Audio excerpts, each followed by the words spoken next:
Più di €500.000 investito già nel primo anno di vita associativa fra le realtà di Padova, Treviso, Venezia e Rovigo. Confindustria Veneto Est ha lavorato molto su iniziative sociali e culturali. L'esigenza di coordinare e rendere più cospicui ed efficaci gli interventi di sostegno hanno portato l'associazione imprenditoriale a creare una fondazione che ha pochi esempi in Italia.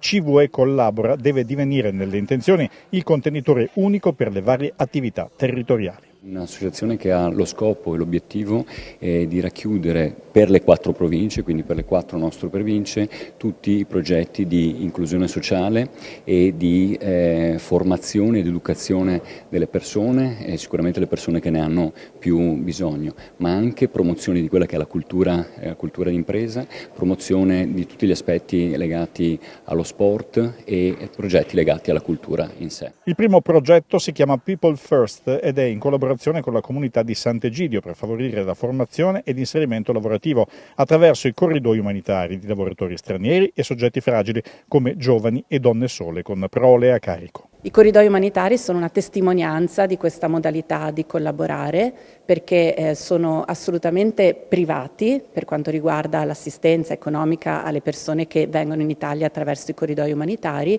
ma vi è una collaborazione naturalmente con il governo italiano, Ministero dell'Interno e degli Esteri per poter costruire la strada attraverso la quale le persone provenienti da paesi in guerra possono affrontare dei viaggi sicuri, lontani dai trafficanti di uomini e dalle morti in mare e arrivare in Italia e proseguire attraverso percorsi di accoglienza e di integrazione solidi che contrastino quindi la discriminazione e il respingimento.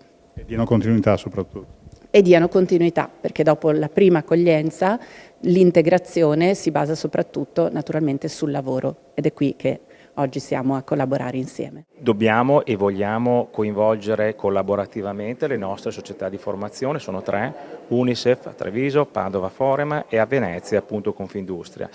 Il compito che dedicheremo e delegheremo a loro sarà proprio quello di costruire, e l'hanno già fatto, dei percorsi di formazione linguistica di base, dei percorsi di formazione professionale, tecnica, sempre di base e poi via via specialistica.